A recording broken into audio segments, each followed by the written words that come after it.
It's that first day of first grade, that cute girl, your third day, that backpack, that snapback you've had since the third grade, the first time you got laid. So are you ever going to ask him out?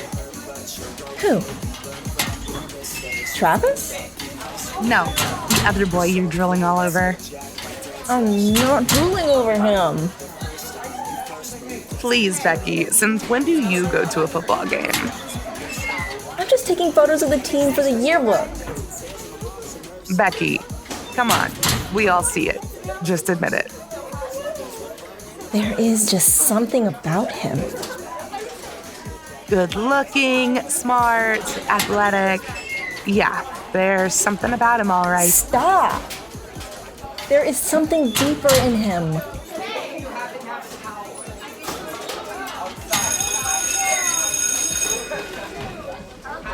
Come on, let's get to class. What class is it again? Travis is taking history right now. I meant us. What class do we have right now? Oh, sorry. English. Yeah, you don't have a crush on him at all. Shut up. Come on, we are late. Are you going to the game tonight? Yes. I need more photos. Just try to get some of the team this time. Hard lives are the same, but we can work together and we can make a change. Yeah, this life is strange. Remember all the good while forgetting all the pain. Yeah, think back to a day when you were so free just to run around and play. Yeah, you can have that day. Just let go.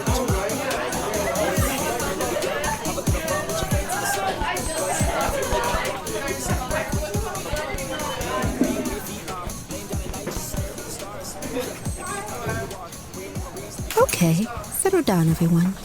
Today, we're going to talk about the novel Romeo and Juliet. Does anyone know what that book is about? Being in love will kill you. That's not completely right. Becky? It's a story about tragic love.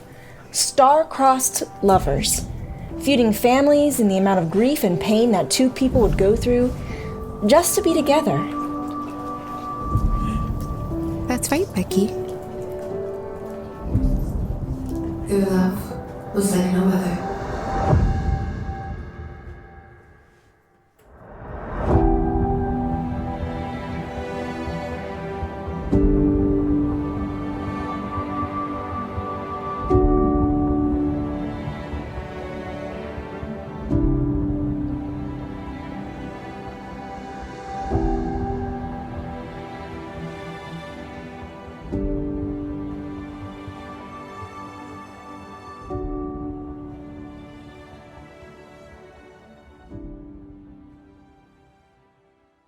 So did anything unusual happen to you last night? Well, I saw an old lady crash her car into a tree while backing up, and I think there's a pervert living in my neighborhood. I said unusual. It was a boring night. You know we're alive, right? Oh, good morning, everyone. The last couple of moments was an excerpt from an upcoming production, My Boring Life. The time is 8:05 in the morning, and you're listening to Squawk Box Radio. I'm your host, DJ... I'm the DJ who can't remember his name right now. So, on with the news. Senator arrested yesterday for running around nude. When questioned about it, he said this.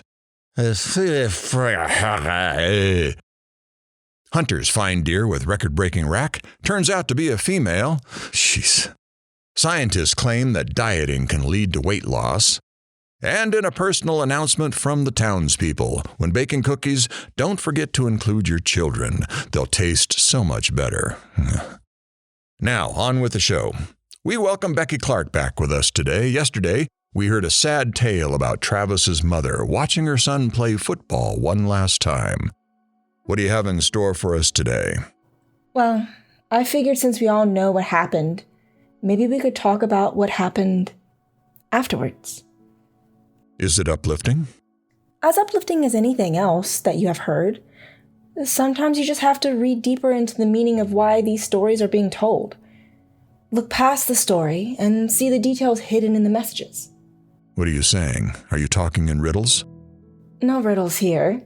Just sometimes we disguise the truth. I'm confused. A week after Travis's mother passed while giving birth, Travis began to change. He began to treat me like a stranger. A stranger? What do you mean? He acted like his mother was someone that he used to know. He stopped talking to me. To everyone. If I didn't ask Chad for help, I don't know what would have happened. What did Chad do? Chad went over and got him out of the house, and they went for a drive. I don't know the exact details, but when Travis came back, he apologized and started talking to me again, although he would never talk about his mom.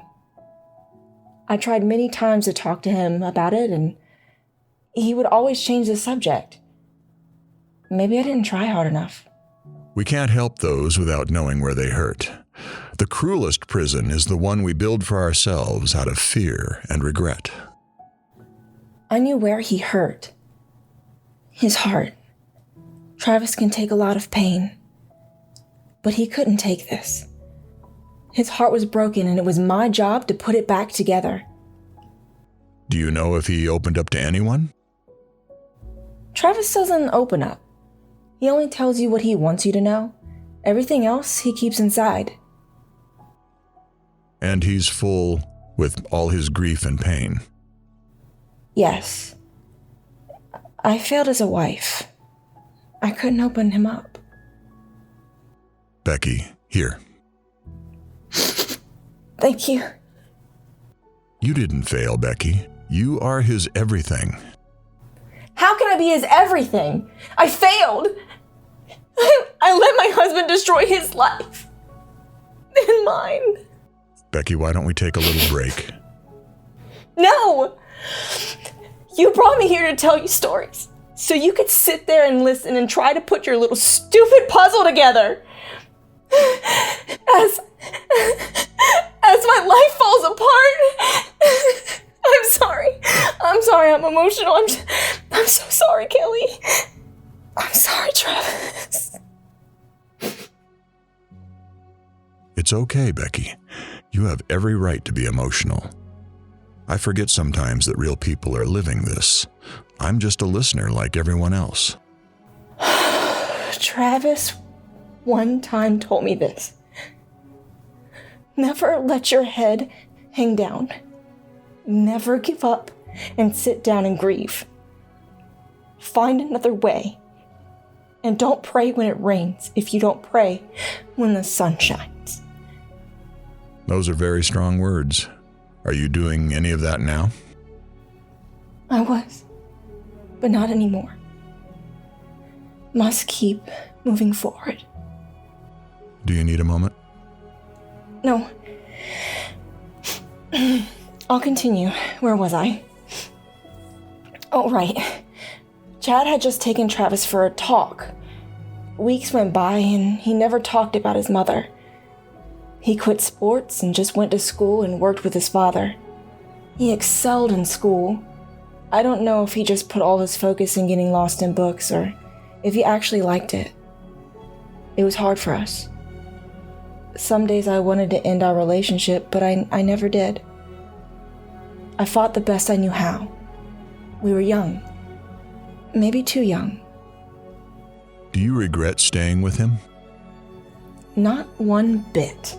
I loved him and still love him to this very day and will love him tomorrow. He gave me a life I never thought was possible. Was it tough at times? Absolutely. But the rewards outweigh the trials of life. He fought hard for me and the kids, and I fought hard for him. And we'll continue to fight. How was the rest of high school? The rest of high school went like a blur. We went on vacations together, studied together, enjoyed life as we knew how to. We would go on long walks where he would recite poetry to me. I stopped asking about his mother and just enjoyed our times together. Everything we did together. Well, as much as we could anyways. What was his father like after this? His father was firm and strict, but he was always like that. Travis was a lot like his father. No matter what was going on, there was still work to be done. Have a cold? Too bad. Chickens need feeding. Feeling tired? Too bad. There is a fence to be mended. You can rest or heal later, after the work is done. I did catch his father once crying in the barn. He said something was in his eye, but he didn't know I heard him talking right before. What was he saying? He was talking to his wife, telling her about his day and the struggles he was going through, raising the family without her. They all missed her. I missed her. She sounds like she was some special woman.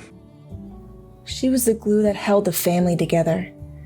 When she left, they all fell apart. Did Jackson or his sisters help out? Oh, Jackson was off in college, and his sisters I didn't see much, as they were always busy with school too. They did help with the cooking and cleaning, but they left for college soon after.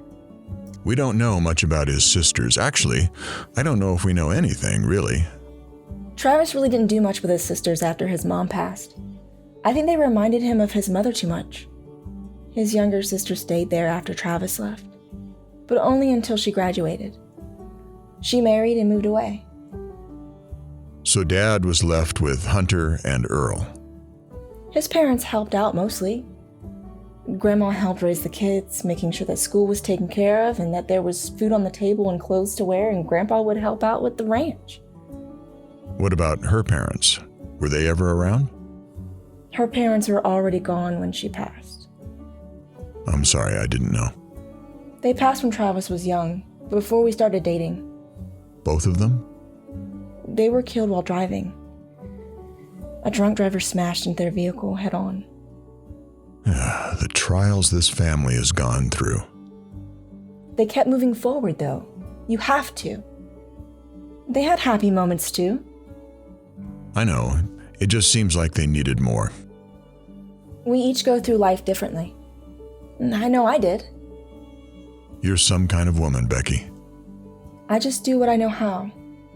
Sometimes I wish I could have done more. What else could you have done?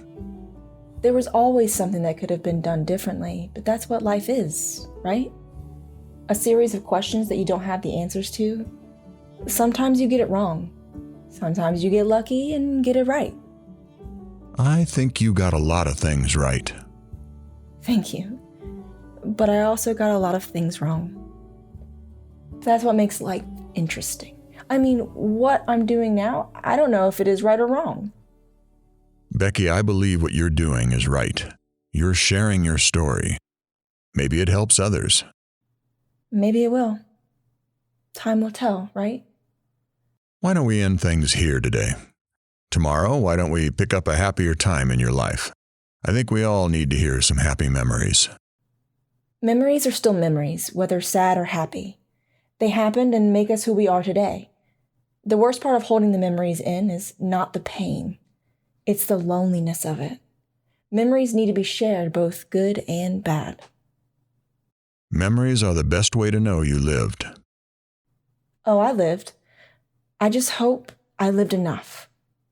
You did, Becky. You did. I want to thank you, Becky, for coming in today and sharing your memories. I look forward to you sharing more of them. Well, folks, that's a wrap today.